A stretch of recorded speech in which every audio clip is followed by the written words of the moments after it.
So what just happened with the president?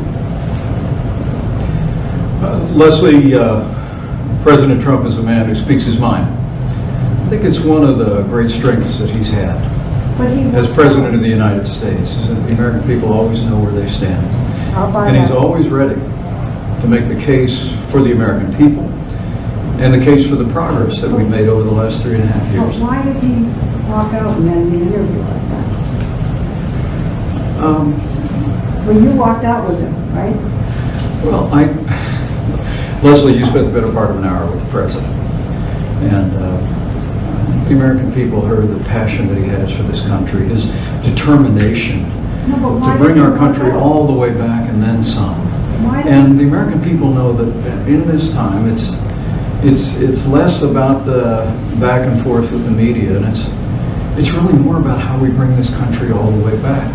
You know, in our first 3 years, Leslie, this president kept every promise that he made to the American people. No, we didn't do infrastructure. We rebuilt our military. We revived the economy by cutting taxes, rolling back regulation, unleashing American energy, fighting for free and fair trade. We saw more than 200 conservatives appointed to our federal courts at every level. We stood with law and order. And in those first 3 years, 7 million jobs created, America standing strong in the world again, standing with our allies, standing up to our enemies, our constitutional foundation strengthened. And then, over the last 8 months, the American people have seen President Trump's leadership through one of the most challenging times in the last century in the life of this nation. Are you not going to answer our questions? I'm here to answer your questions.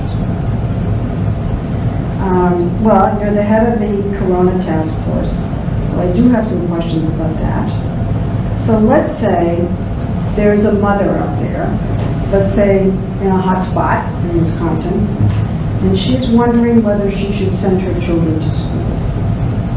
What's your advice? Well, first and foremost, that mother should know that from very early on in this pandemic, President Trump has always put the health of Americans and American families first.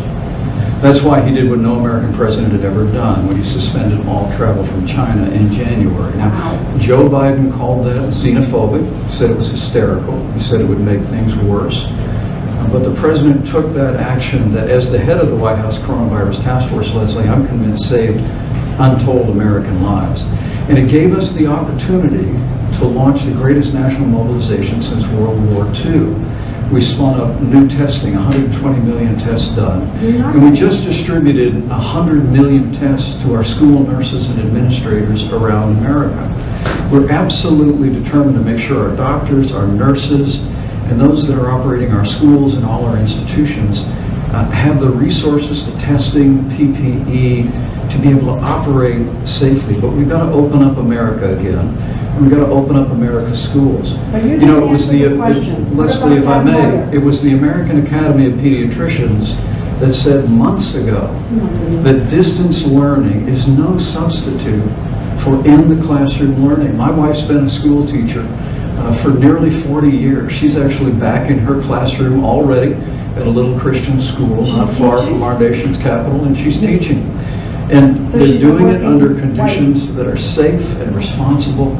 But Leslie, we got to get our kids back in school. And I would say to that mother, or any mother, that we're going to continue to work our hearts out to make sure that those schools have the testing, have the PPE, have the supplies they need to get our kids back where they belong, safe and sound in the classroom. So are you saying she should send the kids back? Should the kids wear masks? I think they should adhere to whatever criteria the school administrators and local health officials determine to be appropriate.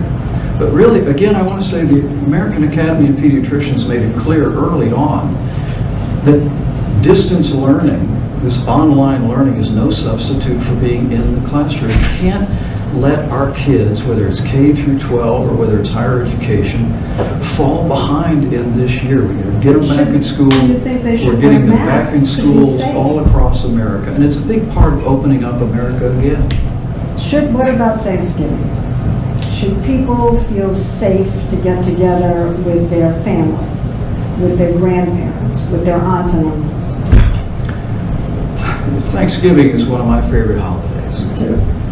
And I'm looking forward to it with our family. With extended? I think that's a decision every American family can make based on the circumstances in their community, the vulnerability of particular family members. You know, one of the things we apprehended early on is that seniors, particularly those with serious underlying health conditions, are the most at risk for a serious outcome if they contract the coronavirus. And so families may make a decision that certain elderly family members might take a pass. But I think the difference between President Trump and me and some of the public voices in this debate over the last years, I mean, we trust the American people. I mean, I can't help but think about that day. I can't help but think about that day in early March, Leslie, when Dr. Fauci and Dr. Birx and our experts came into the Oval Office. They said to the president, unless you make an unprecedented decision to shut down half of the American economy, that we would lose 2.2 million American lives. And there, the President of the United States, the leader of the greatest economy on earth, made the decision on the spot. And on March 15th, we asked the American people to make incredible sacrifices to slow the spread, to flatten the curve. And they did that. For 45 days, Americans made incredible sacrifices, putting the health of their families, the health of their neighbors, the health of customers and employees first. And all along the way, we've continued to give that very best counsel. But I think today, while we grieve the loss of every one of the more than 200,000 Americans who've lost their lives, I think all along the way, when you think about what could have happened, absent this president's leadership, absent our doctors and nurses, and absent the care and compassion and sacrifice of the American people, you know we can trust the American people with the health of this nation and their families. You mentioned Dr. Fauci. You know the president said that he's a disaster. He and the other public health officials around him are idiots. Do you care to comment on that? The scientists who've worked around the White House Coronavirus Task Force, who will meet again today here at the White House, have provided a great public service. They brought the perspective of scientists all along the way. And I have a strong relationship with Dr. Fauci and Dr. Birx, with Dr. Collins at the NIH and with Dr. Redfield. But remember, the President of the United States has to consider the whole of America. He has to consider all of the interests of the American people. I never begrudge scientists for coming in and making a scientific case. But what the American people have seen all year long is a president who has put the health of America first, but he's also recognized that when it comes to opening up America again, it's not a choice between the health of our citizens and the health of our economy. It's really a choice between health and health. There are real world costs to Americans physically and emotionally and economically to government shutdowns. That's why it's really remarkable that Joe Biden is talking about shutting down our economy again in the future. What this president's been willing to do is listen to the scientists all along the way. When they came and said that we should shut down travel from China and Europe, the president took action. When he said that we should shut down half of the American economy in the middle of March, the president took action. And when they said that we needed to move rapidly on the development of a vaccine, clear out the red tape that would stand in the way of that, before the month of February was out, we already started to develop a vaccine. And in record time, Leslie, we are on track to have the first safe and effective coronavirus vaccine in the world and have tens of millions of doses available for the American people the moment that it's actually approved. That Operation Warp Speed has no precedence in American history and science, but all along the way, the president's been balancing the broad interests of the country and the health of the American people, and we'll continue to do that every day. Leslie, this is the last question. Oh, it is? Okay. Then I'll say what I was going to say after, because I have to ask you about the fly. I have to. Did you know it was there? No, not in the least. You had no idea? No, none whatsoever. Have you been teased? It's a privilege for me to be on that stage representing President Donald Trump. But were you teased about it? Wow. That's the last question.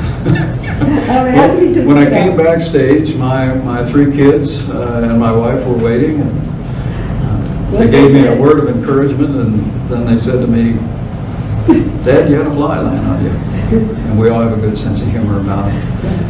And I have to tell you, to be on that stage, to be able to make the case of what this president has done, strengthening America's place in the world, rebuilding our military, reviving our economy, reaffirming our commitment to the rule of law and the Constitution in our courts, standing by law and order every day, and to be able to contrast that with Joe Biden and Kamala Harris, who are leading a Democratic Party that's literally been overtaken by the radical left. I mean, Joe Biden and Kamala Harris want higher taxes, open borders, socialized medicine. They're talking about cutting funding to law enforcement, packing the Supreme Court of the United States. It's an agenda that the American people, I think it's an agenda the American people are going to reject on November the 3rd. And I have to tell you, I sense the enthusiasm all across the country. Because this president has kept the promises that he's made to the American people. And just like you saw today at the White House, President Donald Trump is always going to bring a passion and a strength and a determination to put America first. Mr. Vice President, this was not a rally. This was not just a campaign speech to the public. This was supposed to be an interview. And the same with the president.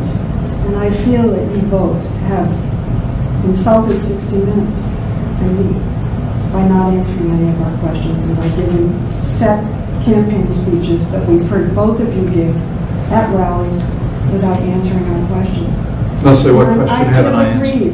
What question haven't I answered right now? You didn't answer any of my questions. You just gave speeches.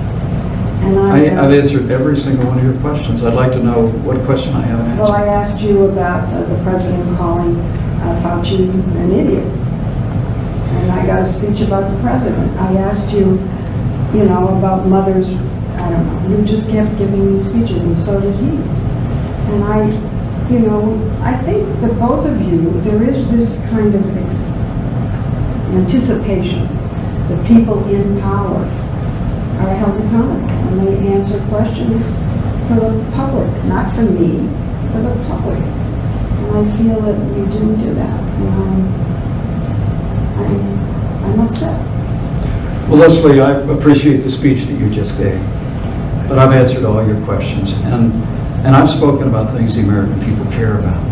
The American people want a president who put the health of America first and open up America's Well, look economy, what you're doing right now. which is exactly what this president is You're doing. giving a speech. The American people want a president who will stand by the men and women of our armed forces to rebuild our military. That's what this president has done. You asked me not one question about foreign policy at all. Well, I'd love to.